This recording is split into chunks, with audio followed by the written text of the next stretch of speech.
पिंजरा पिंजरा रे।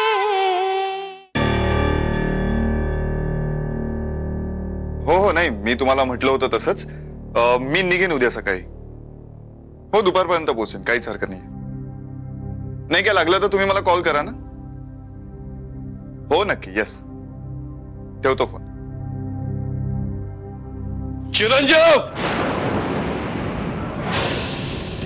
काय केलं तुम्ही? या दोघा भावांमध्ये महायुद्ध काय चाललंय? गजा शेठ, खरं काय ते सांगा. चिरंजीवाने काम मारलं तुम्हाला. तात्या, तुम्ही मध्ये पडू नका. आमच्या भावांचा प्रश्न आहे आणि आम्ही दोघांनी मिटवलाय. मिटावला म्हणजे? आम्ही तुम्हा दोघांचे बी जन्मदाते आहोत. आमचा एक पोरगा दुसऱ्या पोराला मरेस्तोर मारतोय आणि आम्ही हातावर हात ठेवून बसू का? आणि तुम्ही मारायचं कारण पण सांगत नाही. उद्या तुम्ही घराला आग लावाल आणि म्हणाल की मध्ये पडायचं नाही. हे वागायची पद्धत झाली का तुमची? तात्या, हे बघा, घराला आग लागली की ना तेव्हा बघू आपण. चिरंजीव, हे तुमचं जरा जास्त होते. त्या बिचारा आमच्या पोराला बघायला पोरगीन तिचा बाप आला होता, तर तुम्ही त्याला मरेस्तोर मारलं. ते बिचारा पोरगा आमचं अर्धे मेलं झालंय. काय गरज होती? का मारलं तुम्ही त्याला? तात्या, तुमच्या कुठल्याही प्रश्नाचं उत्तर द्यायला मी बांधील नाही. चिरंजीव, प्रत्येक बाबतीत आम्ही तुमचे बाप आहोत. तेव्हा उचलली जीभ लावली टाळ्याला असं करू नका. या घराला शिस्त लावायचं मुखत्यार पत्र तुम्हाला कोणी दिलेलं नाही. आम्ही अजून जिवंत आहोत. या घरात मी माझ्याच पद्धतीने राहणार तात्या, आणि जे माझ्या शिस्तीत बसत नाही ना ते मी खपवून घेणार नाही.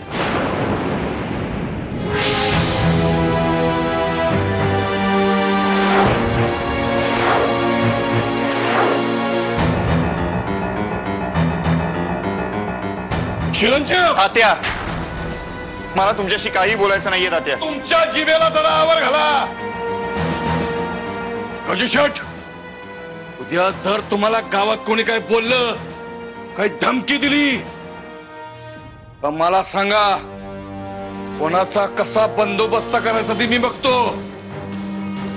पण मी तुम्हा दोघांना बी सांगून ठेवतोय, उद्या कुठल्या बी लफड्यामुळं लग्न अडलं तर मी कोणाची बी गय करणार नाही.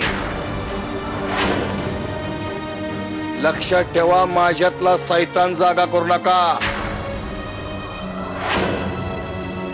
माझं डोचकं फिरलं तर मी माझ्या बायका पोरण पण माफ करत नाही. कळलं का?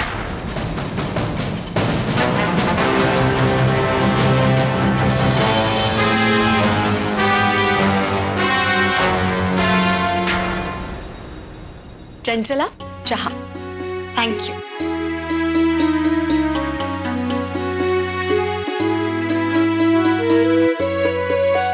यात आलं घातलंय?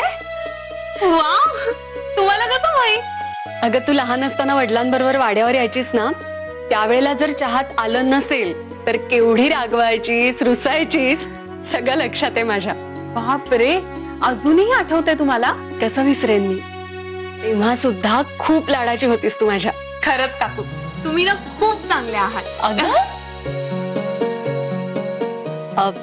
बरं चंचला, मला सांग, तुला गजा कसा वाटला? चांगलं, पण जरा विचित्र आहे. विचित्र?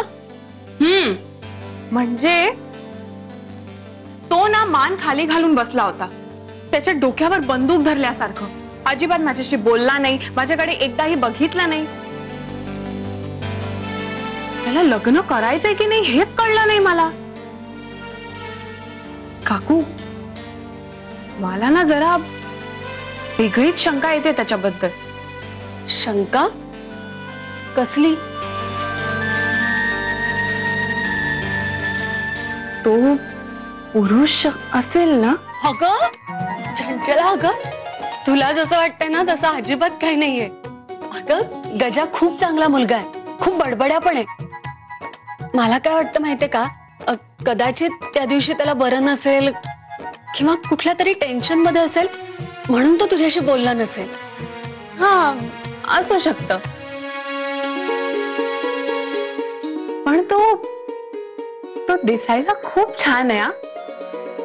हा, पण त्याचे बाबा खूप घाण आहेत दिसायला. अगं, बरं आता मला सांग की तुझ्या या वर परीक्षेमध्ये आमचा गजा पास झाला की नापास? ते अजून ठरायचंय. त्यासाठी ना मला अजून खूप परीक्षा घ्याव्या लागतील. पूर्वी स्वयंवर करून नवरा ठरवायचे ना, असंच काहीतरी.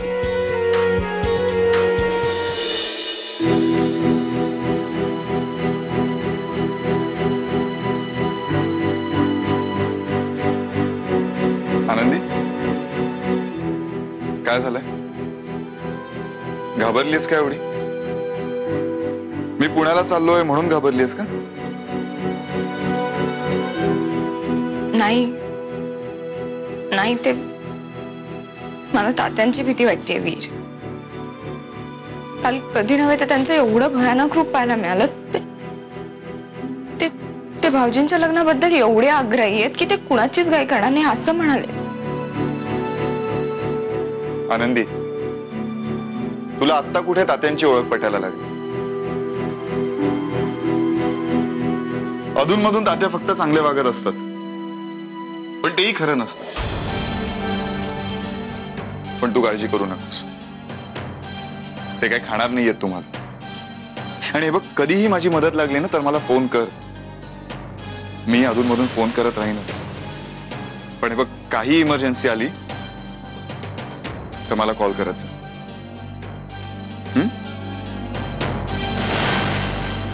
नंदी, नंदी, काय झालं? मी काय बोलतो आणि लक्ष कुठे आहे तुझं?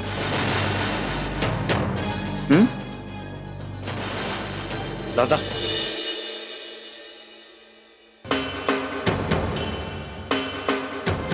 दादा तुला पुण्याला जाणं गरजेचं आहे का?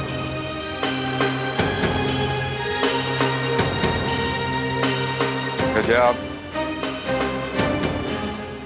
गजा, खरंच शक्य झालं असतं ना तर हा दौरा रद्द केला असता मी. पण जावं लागणार आहे मला. आणि मी इथे नसताना तुम्ही दोघांनी इकडची परिस्थिती सांभाळायची. आणि मी जे काय सांगितले ते लक्षात ठेवायचं. तात्यांना सुपीविषयी काहीही सांगू नकोस. चला निघू मग मी आता.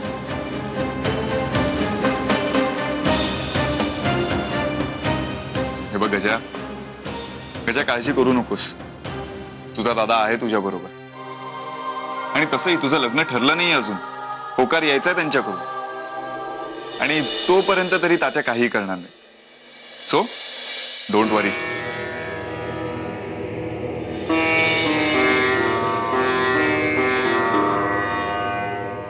गजा, काल जे काय झालं ते नव्हतं व्हायला पाहिजे. I am really sorry for that. नाही म्हणजे बघ, तुझं इंटेन्शन काय होतं हे मलाही माहिती नव्हतं. पण माझा स्वतःवरचा कंट्रोल सुटला आणि सॉरी. होईल सगळं व्यवस्थित.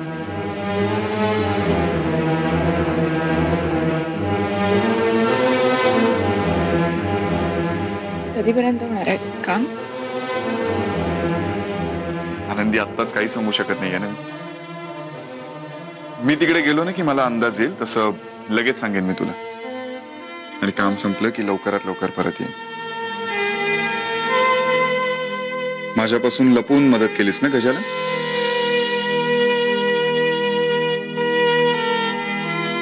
आता मी इथे नसताना खंबीरपणे साथ द्यायची त्याची. आनंदी, मी इथे नाहीये म्हटल्यावर तू माझी जागा घ्यायचीस. आणि मला पूर्ण विश्वास आहे तू ते करू शकशील. तुझ्या वीरसाठी हे करशील ना?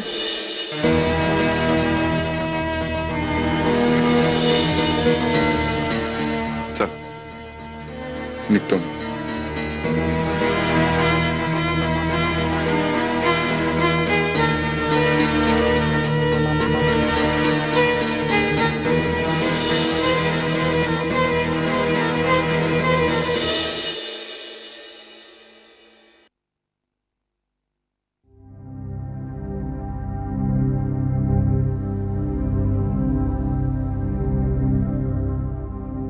तात्या तात्या निघतोय मी. तात्या काल जे काय झालं ते आपण सगळेच विसरून जाऊया. मी माझी चूक कबूल करतो. गजाचं काहीही चुकलेलं नसताना मी त्याच्यावर हात उचललाय.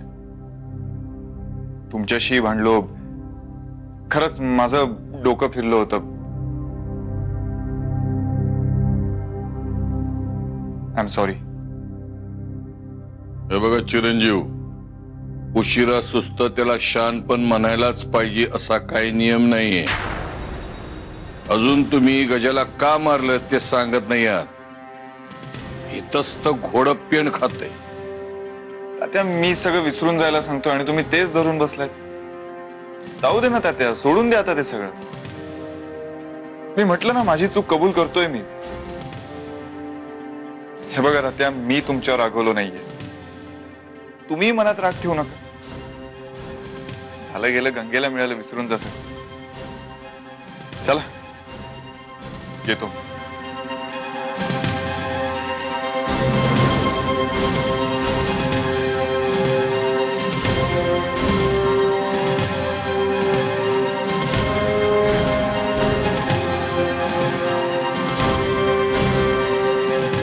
चिरंजीव, एवढ्या लवकर पांढरं निशाण दाखवणं शोभत नाही तुम्हाला.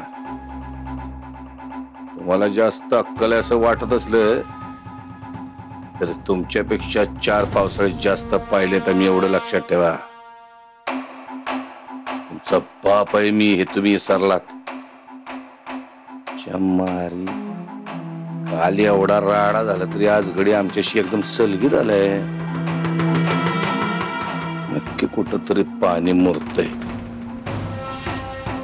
या मुरणाऱ्या पाण्याचा जरा गजाच्या लग्नाच्या मांडवातून निघत नाही ना, हे शोधून काढावं लागल. ते काढल्याशिवाय तात्या स्वस्त बसणार नाही. जर असं काही तुमच्या कानावर आलं असलं तर ते खोटं आहे. खरं काय सांग ना, खरं काय? त्या दोघांमध्ये जे काय चाललंय ना ते माझ्यापासून लपून राहिलेलं नाही सरस्वती. पिंजरा